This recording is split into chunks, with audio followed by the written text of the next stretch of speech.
ચાણસ્મા પોલીસે ઉત્તરાયણના પર્વને લઈને ટુ વ્હીલર પર સેફટી વાયર લગાવ્યા.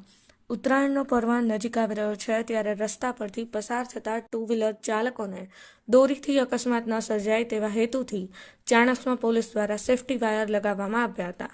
ચાણસ્મા પીઆઈ સોલંકીની સૂચનાથી અને પીએસઆઈ BS ચૌધરીના માર્ગદર્શન હેઠળ ચાણસ્મા ટ્રાફિક પોલીસ દ્વારા હાઈવે 4 રસ્તા પરથી પસાર થતા ટુ વ્હીલર ચાલકોને ઊભા રાખીને તેમના વાહન પર સેફટી વાયર લગાવીને ટ્રાફિકના નિયમો અંગે પણ પેમ્ફલેટ આપીને સૂચનો કર્યા હતા. જેમાં પીએસઆઈ BS ચૌધરી, ટ્રાફિક પોલીસના નવલસિંહ દરબાર, અશોકભાઈ ચૌધરી, રણજીતસિંહ સહિતના TRBના જવાનો હાજર રહ્યા હતા.